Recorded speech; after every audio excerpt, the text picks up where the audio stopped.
Eu preciso primeiro dizer a você do grande desafio que é viver com Deus. Porque, segundo a Bíblia, as dificuldades, elas podem ser muito maiores do que algumas pessoas esperam. Por quê? Porque a Bíblia diz que Deus vê as coisas de uma forma diferente de nós. Quando o profeta Samuel vai ungir o novo rei na casa de Jessé, Samuel chega na casa de Jessé e se depara com Eliabe, seu filho primogênito. Então Samuel acredita estar em Eliabe, né, o novo rei para Israel. E Deus diz para Samuel: não atente para a sua aparência, nem para a sua estatura, porque eu tenho rejeitado, porque eu não vejo como o homem vê o que está diante dos olhos, porém o Senhor olha para o coração. Aí a Bíblia também diz que os pensamentos de Deus não são os nossos pensamentos, e os caminhos de Deus não são os nossos caminhos. E aí nós vamos ter um problema sério, porque nós escolhemos nossos relacionamentos por afinidades.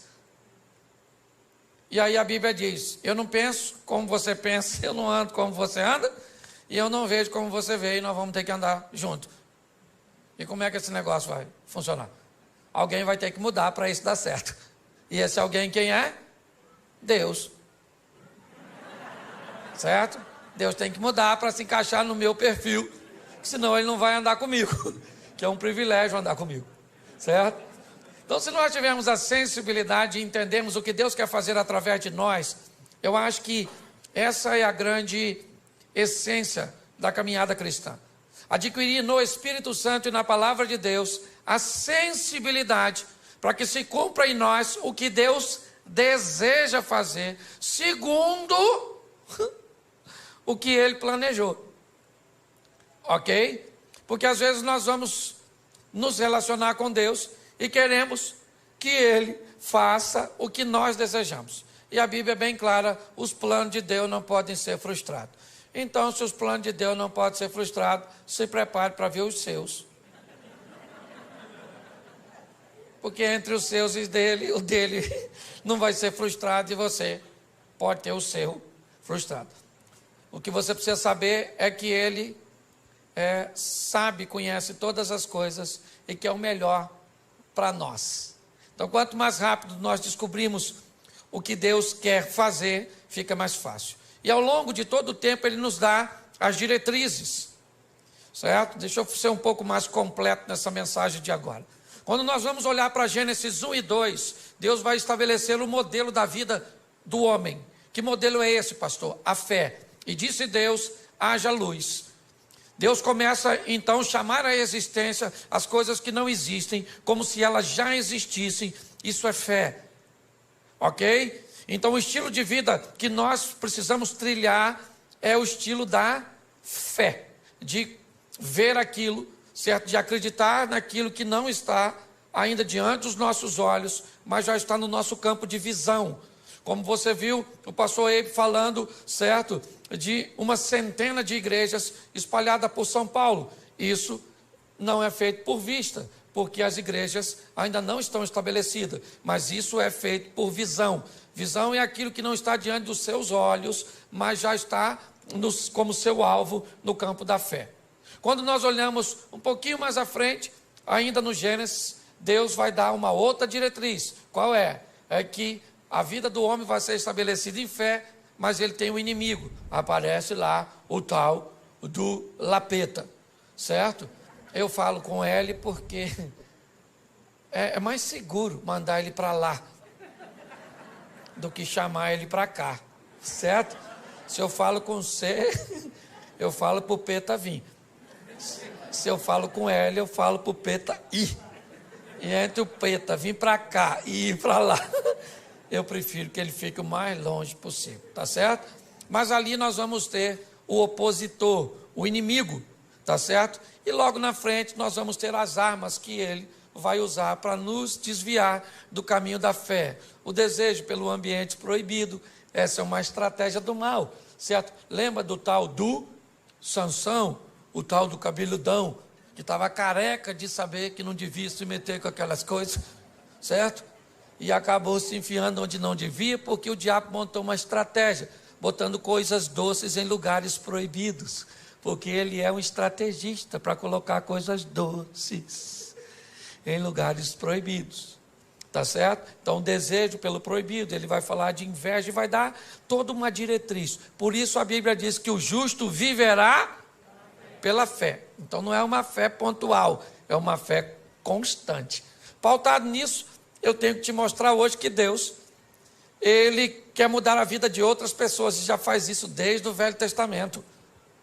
Quem acha que essa proposta da salvação para todo mundo, né, e olha para o Velho Testamento e ainda vê, ela parece um pouco travada, mas eu queria lembrar você que uma ex-prostituta chamada Raabe resolveu mudar de vida e sair de cima do muro, tomar uma posição, assumir uma postura e entrou na genealogia do Filho de Deus. Olha só, pensa bem, alguém falasse, o senhor tem na sua árvore genealógica uma ex-prostituta.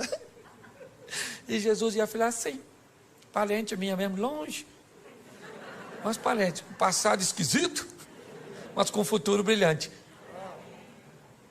Ele pega uma moabita chamada Rutinha, uma mulher extraordinária, certo?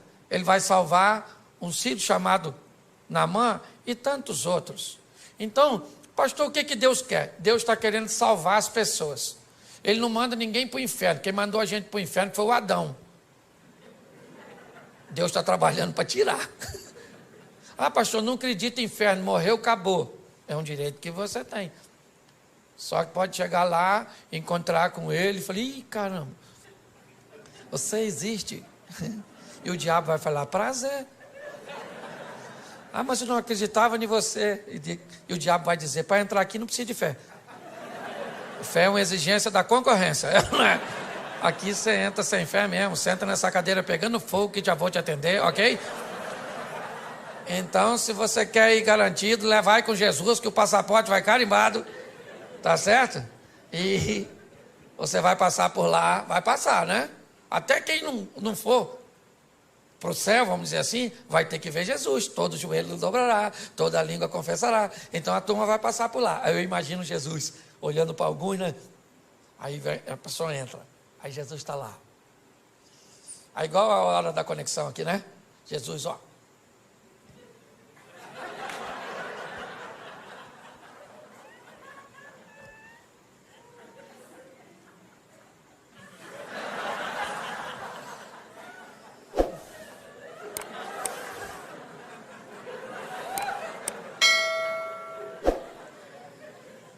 Você está rindo, mas é sério. E muito mais do que salvar você, é isso que eu quero mostrar. Jesus quer usar você para salvar outras pessoas. Amém? O evangelho que para em você, ele é pobre. Essa é a grande verdade. E o que Jesus quer fazer? Pegar essa rede de relacionamento sua e usar você para salvar essa turma. É assim que funciona. Ok? Ah, pastor, eu não me acho capaz. Isso não é problema para ele. Ah, pastor, eu sou tímido. Isso não é problema para ele. O que você precisa entender é que esse negócio não tem a ver só com você. Tem a ver com a sua família, tem a ver com seus amigos, tem a ver com os seus funcionários, tem a ver com a sua rede de relacionamento, com aquelas pessoas que você influencia. E é isso que eu quero mostrar a você. Esse poder que Deus te deu, te conferiu, para exercer um nível de influência sobre o seu network, aí sua rede de relacionamento. Então, preciso que você abra a sua Bíblia no Evangelho de Marcos, no capítulo 4, no verso de número 35, Marcos 4, 35, que nos diz assim. Já achou? Diga amém.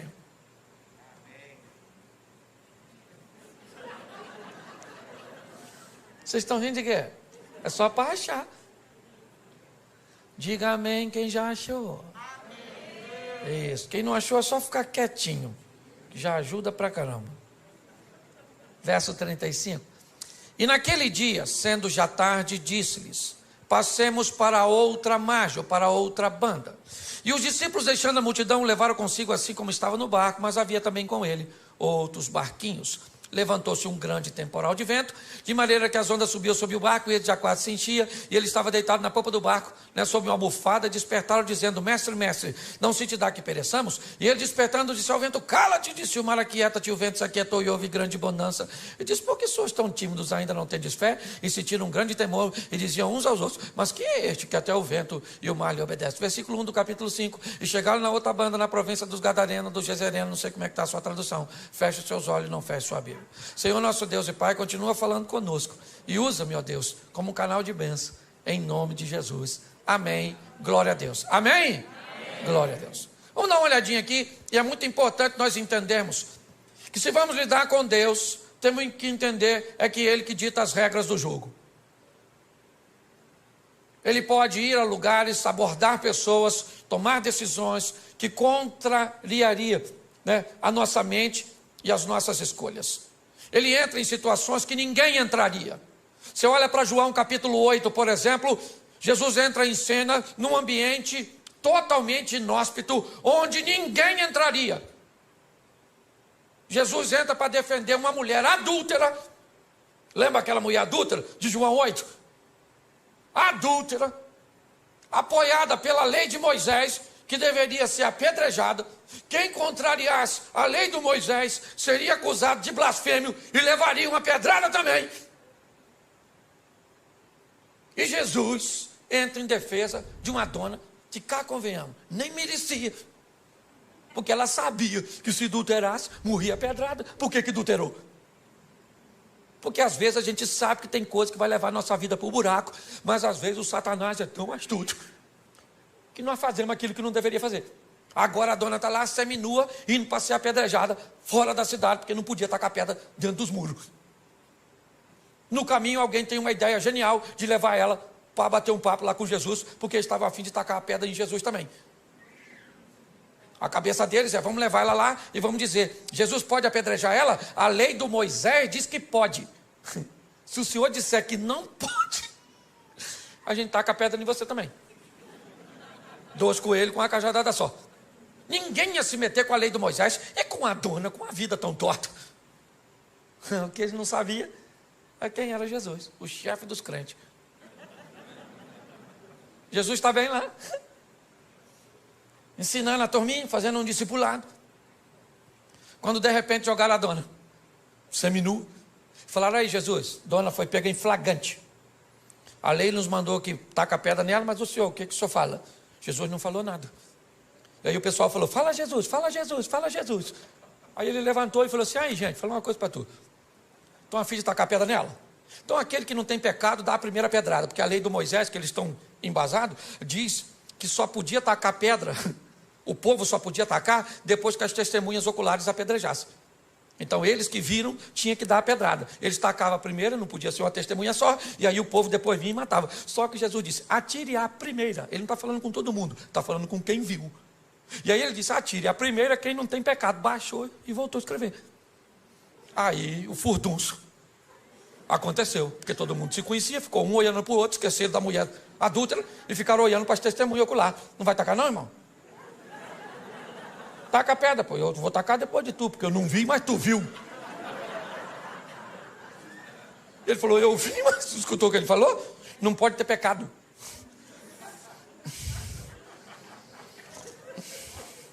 Nem sei o que eu vim com essa pedra aqui, nem sei. De repente, taca, não taca? Quem é que taca? Será que taca, não taca, taca, não taca? Alguém deve ter perguntado: quem teve a ideia de trazer essa mulher aqui? Vamos dar uma pedrada nele, porque eu ia tacar a pedra na dona e agora a pedra virou inútil. Todo mundo jogou a pedra fora, todo mundo. Olha só, Jesus entra para defender uma mulher que ninguém defenderia. Sabe o que a Bíblia está dizendo? Que ele é capaz de defender você de você mesmo.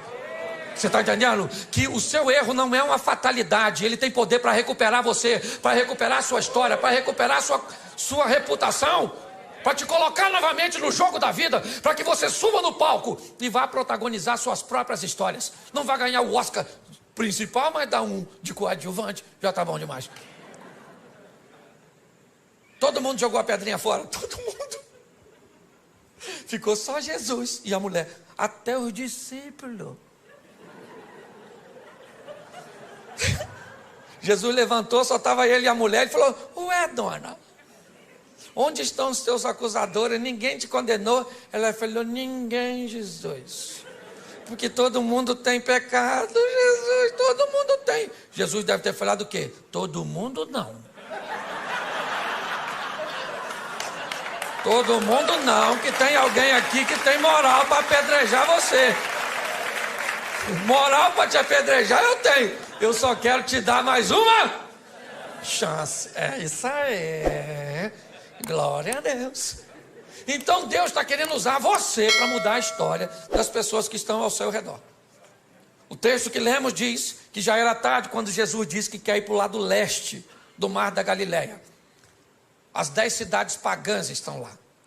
O discípulo não costumava frequentar aquele lugar, porque era crente, e crente tem uma dificuldade para lidar com o pecador. Se não seguir o modelo, se não tiver na caixinha, certo? Esse dia, minha esposa falou assim: Cláudio, a igreja está meio bagunçada. Eu falei: está bagunçada? Por quê, querido? Você viu uma menina com cabelo azul, vermelho? Eu falei: ué, filho, seu cabelo é louro? Ela falou: claro que não. Eu falei: então, você não pintou de louro, amarelo? Então de amarelo pode pintar, de azul. Aí ela ficou quieta, né? Jogou a pedra fora. Se não cumprir o protocolo, os crentes costumam se atrapalhar. Os discípulos não estão entendendo o que Jesus quer fazer no meio de pecador. O que ele quer fazer do outro lado? Já era tarde, já estava escurecendo, o discípulo já estava cansado. Marcos utiliza um advérbio de tempo, e sendo já tarde, Jesus falou: eu quero ir do outro lado. Fazer o quê? Quero ir. Mas o que é? Tem um pequeno grupo? Tem nada, eu estou a fim de dar um pulinho lá do outro lado. Vamos embora. Botou a turma dentro do barco e foi. Ele e os discípulos, que não estavam entendendo nada, porque às vezes é assim. Você tem que entender que com Jesus, ou você obedece, ou você se lasca. Você quer ver? Tem 2 soldados. 2 soldados aqui em pé. De repente, um comandante diz assim: no chão! Aquele que obedece, se joga no chão. Tem aquele outro que diz: no chão por quê? Está acontecendo alguma coisa. Já morreu, o tiro já bateu nele, já pegou. Tuf. Com Deus, querido, você obedece primeiro e pergunta depois. É assim que funciona. Botou todo mundo e falou assim: vamos para o outro lado, passemos para a outra margem. E ele foi dormir. Por quê? Porque ele já falou, o papel dele ele já fez. Gente, passemos. Vou deitar aqui, vocês passam e passemos, porque eu estou junto. Já falei, passemos, vocês trabalham e levam o barco e vão para o outro lado. E quem é que vem? Tempestade. Deixa eu falar uma coisa para tu que é crente. Pensa num troço com fartura na vida do crente. Tempestade. Pensa. Mal sai uma, já entra outra. Ela já vem assim em sequência. Pastor, que luta. Sabe, esse dia uma irmã dessas irmãs muito pentecostal assim mesmo, olhou para mim com aqueles olhos de raio-x. E falei: nossa, o que vem aí? Aí lá vem ela na minha direção.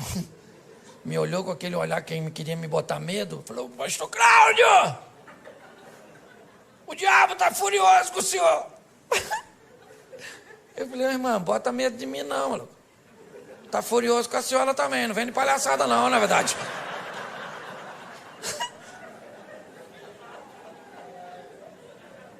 Então deixa eu falar, todo mundo enfrenta dificuldade, sim ou não? Sim ou não? Então, querido, não tenha medo da tempestade não, deixa ela vir. Cristo disse assim, ó: eu venci, vocês vão vencer também. Então não tenha medo do que vai encontrar no percurso. Você tem que ter força para lutar. Para com essas palhaçadas de: acabou. Pastor, me desiludi com o meu namorado, não quero mais saber de homem. O homem é tudo igual. A senhora nem conhece os homens tudo do mundo, já está falando que é tudo igual? Então a senhora está muito rodada, entendeu? Mas não, o que é? Um trauma faz com que pessoas interrompam a sua caminhada. Querida, a vida é dura para quem é mole. Certo? Os discípulos estão lá enfrentando problema, o que é que nós vamos fazer do outro lado? E Jesus está lá dormindo. Quando de repente, alguém vai lá nele e diz: Jesus, acorda aí. Falei lá com ele para o senhor: nós vamos morrer afogados. O negócio de ir para o outro lado não vai rolar. Jesus levantou, ficou em pé, falou para o vento: cala a boca agora, vento. Cala a boca aí. Ô mar, eu não quero nem marola, é piscina. Agora. Aí ficaram olhando um para cá do outro. Falou: quem é esse que até o vento e o mar lhe obedecem? Os discípulos estão querendo saber o que é que eles vão fazer do outro lado. E o que que Jesus quer? Alcançar uma influência. Jesus quer alguém para fazer propaganda dele. Porque propaganda é a alma do negócio, gente. Você lembra quando o reino de Ezequias está cercado pelo rei Senaqueribe, filho de Tiglade? E agora não tem rota de fuga, aquela situação toda. E aí, o Ezequias chama o profeta Isaías e diz: Isaías, vamos falar com Deus aqui, meu filho, que a chapa está quente. O negócio está doido. Certo? Está igual ao Rio de Janeiro. O negócio está difícil. Vamos orar. E aí eles falam com Deus: Senhor, olha aí o Senaqueribe ameaçando o Senhor, ameaçando eu. Deus envia um anjo. Quantos anjos? Quantos anjos? Um só. Deus falou: um anjo, dá um pulinho lá e resolve a parada, mata só valente, não mata covarde não. Aí o anjo fazia assim, ó. Quem enfrentava morria, quem corria salvava. Por quê que o anjo não matou covarde? Porque se mata todo mundo, quem é que conta para os outros? Os anjos, os covardes saíam correndo nas nações vizinhas, chegava lá assim, ó.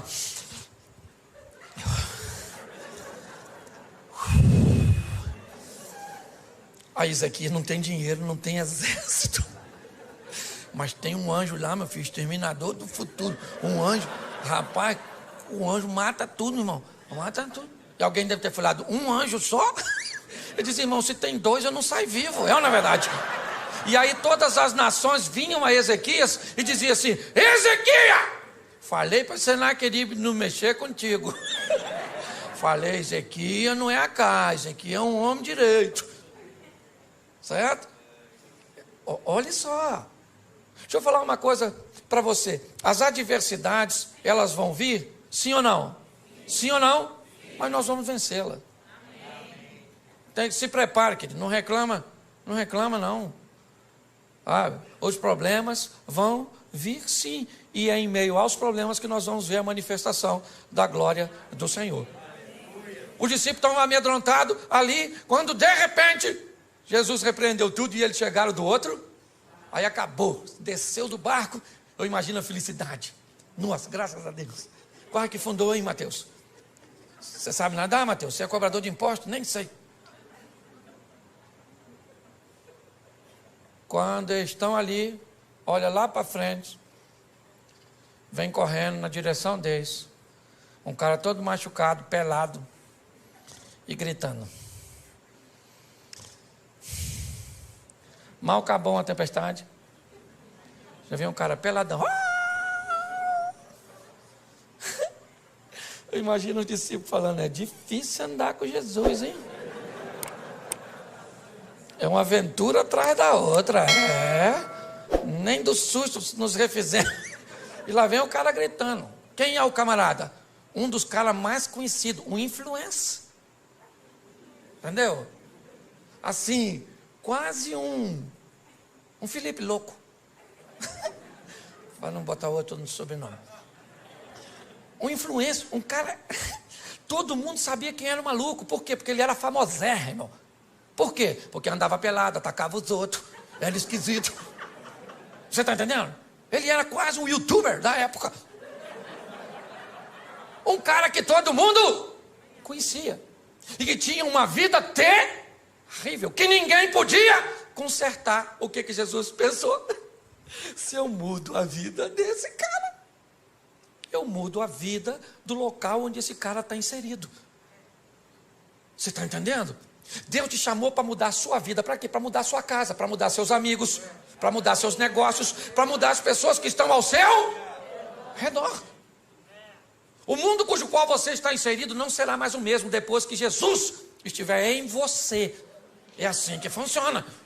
Se você entende isso, ah, minha casa, querido, sua casa não muda porque você vai para casa sozinho. Chega em casa, você com Jesus. Ó, hoje eu vou para cá com Jesus, acabou o culto. O Jesus vai comigo. Chega em casa, vai num canto. Falei, Senhor, chegamos aqui, ó. Ambiente inóspito. Os inimigos estão espalhados. Um está deitado ali no sofá, os outros estão dentro do quarto. Tem uma sogra morando lá nos fundos. Então está tudo dominado. E você vai lá dentro da sua casa, querido, e diz que agora aquele ambiente pertence ao Senhor dos Exércitos, que ali é morada dos anjos. Vai no travesseiro daqueles filhos seus, que você tem vontade de entregar eles para o Estado Islâmico. Os meninos rebeldes. Bota uma unção lá naquele travesseiro e profetiza que aquele menino pertence ao Senhor, que a vida dele vai mudar. Vai no travesseiro daquele marido da senhora. Só não sabe onde estava com a cabeça quando disse sim. E vai lá e diz, Senhor, é ruim, mas é meu, muda. Chega na sua empresa, você, querido, o ambiente tem que mudar quando nós chegamos. Jesus está olhando e dizendo o que é. Eu vou mudar a vida de um camarada. Que camarada é esse? Um indivíduo que ninguém queria, mas o que ele é? Ele é um influenciar. E quem é esse cara hoje? É você. Não estou te chamando de endemoniado, não. Ainda que ser endemoniado não é nem tão ruim. Por quê? Porque quando o cara tem demônio, nós expulsamos o demônio, o cara conserta. O ruim é quando o cara é ruim e não tem demônio. Pensa, Fábio, como é que nós expulsamos? Sai você de você mesmo. Pensa. O que fulano, o que ele está desse jeito? É demônio, então nós bota, sai demônio. Aí sai, o cara conserta, mas quando não tem demônio é o cara mesmo que é o... Você está rindo, mas é sério. O camarada está lá, todo mundo sabe quem ele é. E ele vem na direção de Jesus. O discípulo olhando e pensando, o que nós viemos fazer aqui? Nossa. Aí o cara chegou e falou, que tenho eu contigo, filho do Altíssimo, para você vir me perturbar. Jesus falou, como é que é seu nome, querido? Ele falou, meu nome é Legião, porque nós somos um montão. Jesus falou, não quero saber a quantidade, sai desse menino agora. Sai agora dele! Aí o demônio falou, a gente pode entrar nesses porquinhos que está assim, tinha 2.000 porquinhos dando um rolezinho. Aí Jesus falou, nos porquinhos pode, é só sair dele. Aí os demônios saíram e entraram nos porquinhos e jogaram os porquinhos do precipício. Os porquinhos morreram tudo. Aí quem chegou na cena? Quem cuidava dos porquinhos. E falou, vocês viram uns porquinhos que estavam por aí aqui assim? Tinha uns porquinhos aqui agora. Alguém falou assim, ó.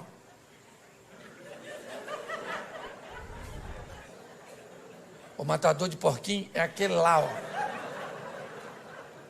Só que agora, preste atenção, o cara que tinha demônio estava vestido, estava limpo, estava são e estava conversando. Esquece os porcos. Tem um homem ali que ninguém podia fazer nada por ele. E que agora esse homem está transformado. E aí o pessoal vai para a cidade e diz, sabe o maluco? Não é mais maluco. Sabe o pelado? Não é mais pelado. Pare e pense. Olhe bem. A notícia chegou lá que tinha um camarada com a vida totalmente contrária, que ninguém nunca pôde fazer nada por ele. E esse indivíduo era conhecido. As pessoas, quando o viam passar na rua, sabiam quem ele era. As pessoas sabiam que ele era uma ameaça para a sociedade. As pessoas sabiam que ninguém queria se relacionar com ele. Ele era um vivo, vivendo com mortos, pois ele morava nos sepulcros. Ele se feria, ele gritava, ele atacava pessoas. Ele era basicamente um irrecuperável. E de repente Jesus chega naquela região onde não tinha um crente, onde nenhum de seus discípulos tinham condições de desempenhar uma função de sucesso.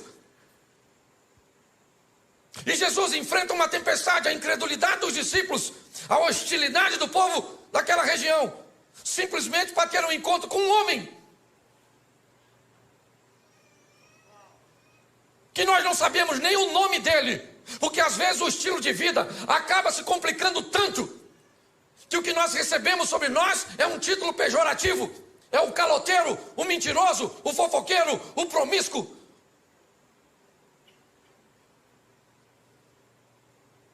Quando olhamos para esse ambiente, não dá para entender o que Jesus está querendo com aquele homem, que ninguém daria nada por ele. Agora aquele homem está limpo, sentado conversando com Jesus. E Jesus então diz: eu vou embora daqui. Eles não me querem. Aliás, eles não querem nem a mim e nenhum dos meus discípulos. Eu sou rejeitado aqui. E Jesus então vai sair daquele ambiente. Quando ele vai sair, o homem diz assim: eu gostaria de ir com o Senhor, Jesus. E Jesus disse: não, comigo você não vai. Você vai ficar aqui. E você vai mostrar para toda essa nação 10 cidades pagãs, Decápolis. Você vai mostrar para este povo quão grandes coisas fez o Senhor por você e como Ele teve misericórdia de você. Eu estou indo embora, mas eu vou deixar você aqui. Quem é você? O ex-endemoniado? O ex-louco? Quem é? Como é que vão acreditar nesse camarada? Não é de hoje que nós sabemos que as pessoas não gostam de gente que consegue mudar. Não é de hoje que nós sabemos que pessoas têm muitos problemas com quem resolve viver uma vida direita. Por isso que muitas vezes você diz assim: pastor, eu não faço nada, pastor. Eu lá no trabalho, eu trabalho direitinho, eu chego no horário, eu faço tudo certinho, eu desempenho a minha função e eu estou sendo tão perseguido. O que está acontecendo comigo? O que está acontecendo com você? Todas as vezes que você faz o certo, você passa uma mensagem para quem está fazendo errado. Que é possível fazer certo, que é possível ser honesto, que é possível ser direito. Ser certo, inevitavelmente, vai incomodar as pessoas. Quando nós olhamos agora, Jesus disse para esse homem: você não vai comigo, você vai para a sua casa. Você vai para os seus. E você vai mostrar para eles, não é falar. Porque em casa nós não pregamos com Bíblia. Em casa nós pregamos com vida.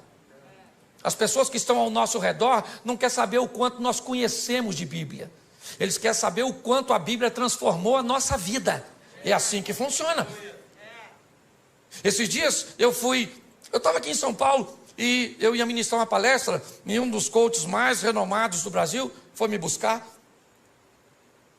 E aí no carro, ele e a esposa, ele me olhou e me disse assim: pastor Cláudio, se o senhor tivesse um conselho para me dar, qual o senhor me daria? Eu olhei para ele e para a esposa e disse: que essa sua mulher seja sempre a sua maior fã. Enquanto ela for a sua maior fã, você é um homem bem sucedido. Mas quando ela não acreditar mais em você, você vai se tornar uma fraude. Porque a nossa família é a nossa primeira congregação. É a nossa casa. Eles têm até, porque preste atenção, se ele mudou de vida, todo mundo sabe que ele é um ex. E esse é o problema. Quando você é alguém que viveu uma vida ruim lá atrás e agora tem uma nova conduta, sabe o que as pessoas falam? Fica de olho nele. Fica de olho. Já, já. Pau que nasce torto, nunca se endireita. Mas se você sempre foi gente boa e um dia falhou, sabe o que as pessoas falam? Nunca confiei. Tinha alguma coisinha. Credibilidade. Jesus mudou a vida deste homem, é verdade. Ele estava nu e agora está vestido. Ele era um louco e agora está são. Ele era um perigo à sociedade e agora está oferecendo perigo para as estruturas do inferno. Porque ele chega naquele local com o poder de Deus. Mas quem é que vai dar crédito para ele? Quando você vai começar uma nova vida, aprenda que um período vai ter que ser gasto com um descrédito de gente que não vai acreditar que você mudou, porque você tem passado, e nós não podemos mudar o passado de ninguém. Isso aqui não tem a ver contigo, Xavier. O que nós podemos é influenciar futuro. Amém? Quando o Eliseu manda a viúva pedir vasos emprestados, não interessa o que tinha no vaso. É vaso vazio. Se tinha cachaça, se tinha homossexualidade, se tinha violência, não interessa o que tinha. O que interessa é o que vai ter agora. Entendeu? Esvazia o vaso e deixa que eu enche, eu coloco unção, e agora ele vai ter uma nova finalidade, vai ser cheio de mim e não do mal que estava antes. Então Jesus olha para esse indivíduo e vai devolver a ele. Quem aqui jogou bola de gude quando era? Aquelas bolinhas de gude? Nossa, legal. Você lembra quando você perdia tudo? O que você tinha que fazer? Sair da brincadeira, não era? Mas aí você tinha um amigo que te emprestava umas 3 bolinhas. E com essas 3, você voltava para o jogo. Jesus está dizendo para você hoje: você jogou seu crédito fora, sua credibilidade no seu casamento, para com seus pais, para com seus filhos, para com o comércio, para com a vida cristã, você jogou fora. Mas hoje eu vou devolver você ao jogo. Eu vou colocar crédito para que você possa ingressar novamente e mudar seu futuro. Você está conseguindo entender? Nós precisamos entender isso. E a maturidade. Esse homem, ele vai reconstruir a sua credibilidade. Imagine ele chegando em casa, depois que encontrou com Jesus, e o pessoal falando: olha ele aí, quem é? Nossa, confusão. E ele chega em casa, pensa: vestido, gente, tão bonitinho. E ele falando: bom dia, família. E o pessoal: olha mesmo, grita de novo, arranca a roupa. Porque depois da credibilidade, o próximo passo, sabe qual é? A desconfiança. O pessoal fica olhando para a gente desconfiado, não fica? Mudou mesmo, mudou mesmo, mudou mesmo. Mudou nada. Quer tomar um negocinho, não? Hã? Hein? Mudou nada, mudou nada. Isso aí é fogo de palha. Já está na vida antiga. Pois é, querido. É um grande desafio ter que lidar com essas situações, com desconfiança. Desconfiança. É assim. Isso faz parte da nossa reintrodução nesse jogo. Deixar esse velho homem para trás e tudo aquilo que todo mundo tem passado. Todo mundo tem passado. Todo mundo tem passado. E louvado seja Deus por isso. Ninguém aqui tem direito de falar do outro. Tem? Fala. Ninguém aqui tem não, querido. É um grande desafio. Eu lembro, no começo, até fui falar com uma irmãzinha que foi falar comigo ali, como é que as pessoas desconfiavam no começo do meu ministério, por eu pregar desse jeito assim, extrovertido, fazendo os outros rir. Deu uma confusão no meio evangélico. Ah, esse pastor é um palhaço. Quem já escutou isso, levanta a mão, por gentileza. Aí, tá vendo como é que me fere até hoje? Você é um animador de auditório, um palhaço, não tem conteúdo. Escutei tudo isso. Sabe o que eles falavam? Já está envolvido no escândalo. Porque isso é um irreverente. Só porque eu sou bem-humorado. Isso sou mesmo, que dane-se. Tem gente que diz que veio para esse mundo para sofrer. Sofrer é verbo. Falei isso aqui já. E verbo só faz sentido se for conjugado. Então para com esse negócio de sofrer. Se conjugar o verbo, pelo menos não conjuga na primeira pessoa. Na segunda pode. Eu não sofro, mas tu sofre. Nós não sofremos, vós sofreis, eles sofrem. Aprenda uma coisa: se você não precisa da aprovação de algumas pessoas, por que vai se importar com a crítica delas? Você tem que saber quem você é. Estão querendo roubar a sua identidade, é isso? Causando caos na sua mente. Quando eu olho para esse texto, o que eu vejo? Eu vejo a desconfiança, sim, porque ela existe para todos nós que estamos reconstruindo a nossa credibilidade. E depois disso que vem a consistência. Quanto tempo isso dura? Eu já estou 29 anos no caminho do Senhor. Você nunca viu meu nome envolvido em escândalo.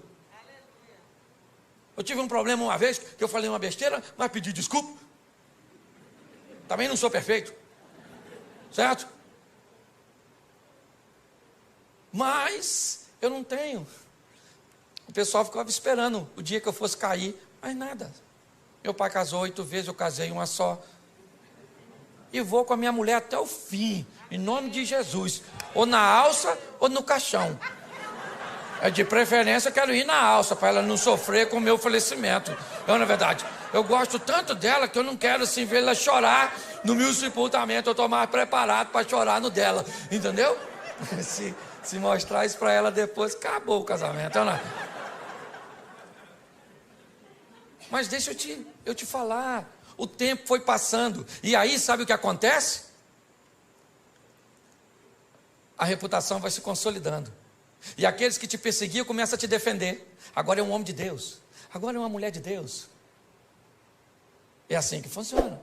Aqueles que te perseguiam às vezes no trabalho, agora chega perto de você e diz assim: como é que está aquela igreja lá que você frequenta mesmo? Como é que é o nome? Aí você fala. Aí ele diz assim: quando são as reuniões lá? Aí você diz, aí ele vem no cantinho assim e diz: leva o nome da minha família aqui. Escondidinho assim para ninguém ver. O que é isso? Isso é Deus consolidando e mostrando que aquilo que Ele fez na tua vida está mudando a vida das pessoas que estão ao seu redor. O evangelho verdadeiro, ele não muda só a nossa vida, ele muda a vida da nossa casa. As pessoas têm que querer ver, porque aquilo que Ele faz em você instiga. E quanto maior a intimidade, mais coisa Ele pode fazer. Gente, se tem uma passagem bíblica que me confunde, eu falo para você, é o tal do Lázaro. Olha, quanto maior o relacionamento, pastor, mais coisa, mais difícil Deus pede dos crentes. Porque presta atenção, o Lázaro está doente, Jesus não vai. O Lázaro está morrendo, Jesus não vai. O Lázaro morre, Jesus não vai. 4 dias depois, Jesus chega lá, atrasadérrimo, em Betânia.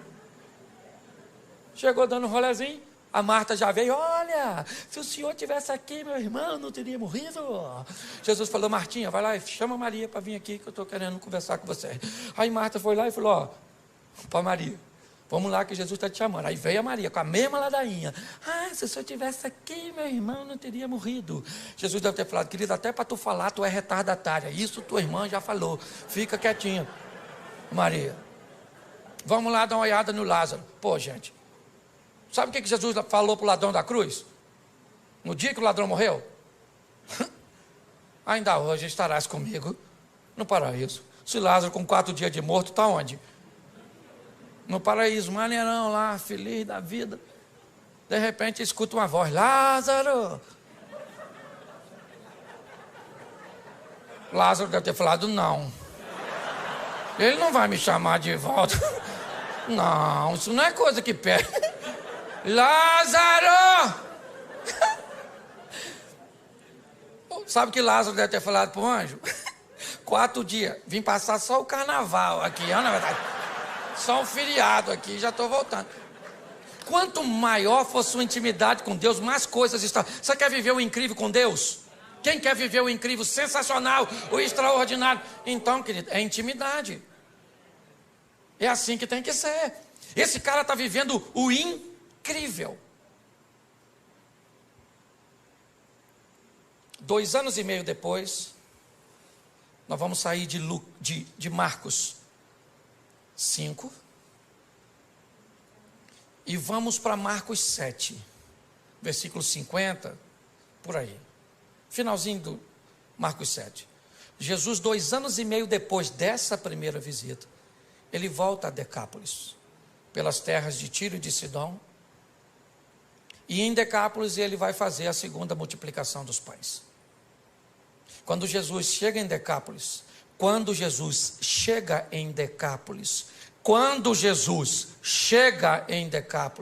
tem 4.000 homens, sem falar mulheres e crianças, para ouvi-lo.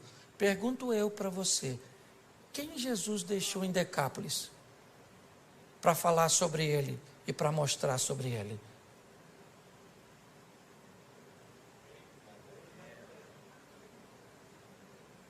Você consegue entender? Quem era Gadareno? Gadareno era um camarada que poderia ser usado por Jesus para mudar as pessoas que estavam ao seu redor.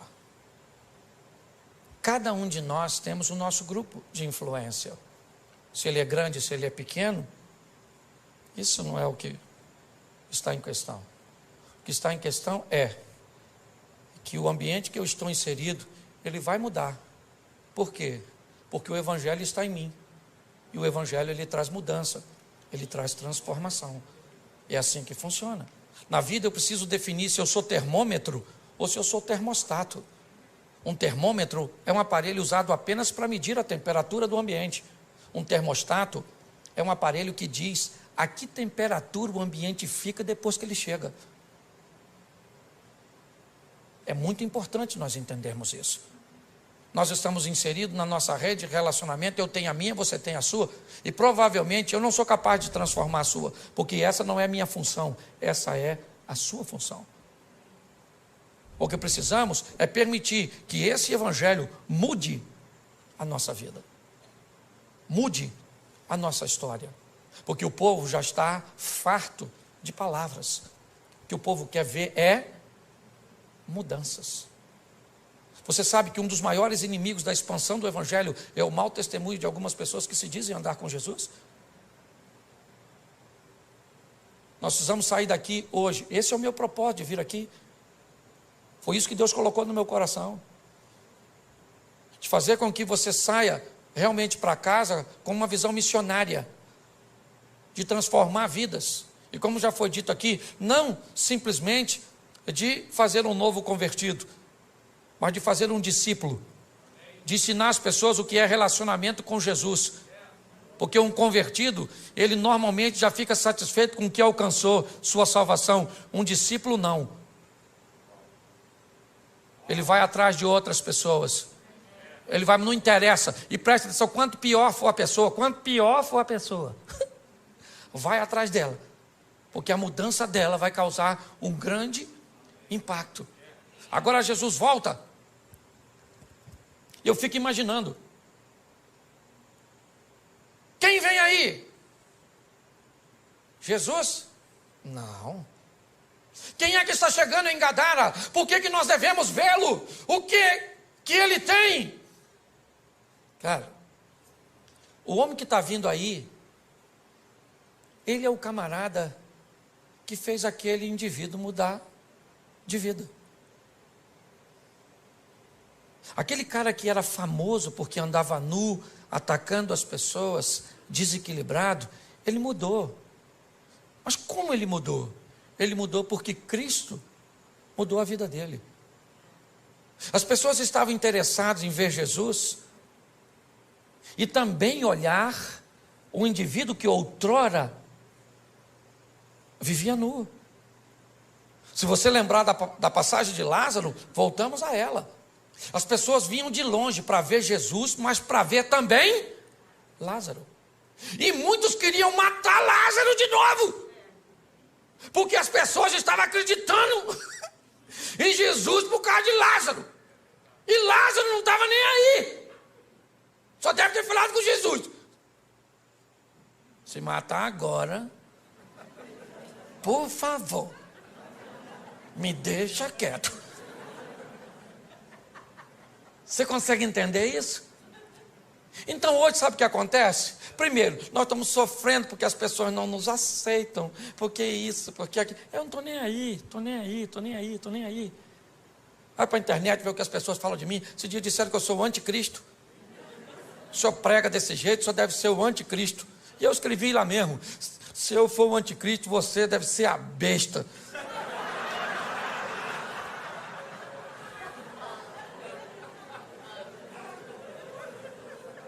Você está rindo? Por quê? Porque o último estágio dessa história, sabe qual é? A inveja dos imutáveis. Quem não muda de vida, quem não vence. Aí tem que ficar dizendo. Aí olha para você que emagreceu 30 quilos. Nossa, emagreceu, hein? Mas acabou também. Tá velha, tá bagunçada. Porque tem gente que não gosta de ver as coisas acontecerem na sua vida. Aí você tem que decidir. Você está querendo viver para impressionar os outros? Ou você está querendo viver para agradar a Deus? Eu não estou nem aí. Se tem uma palavra que eu uso muito, me permita aqui, pastorzão, é o dane-se. Dane-se. Não. Por quê? Porque nós temos que aprender uma coisa preciosa. Nosso propósito é viver o que Deus tem para nós. Se as pessoas vão entender ou não.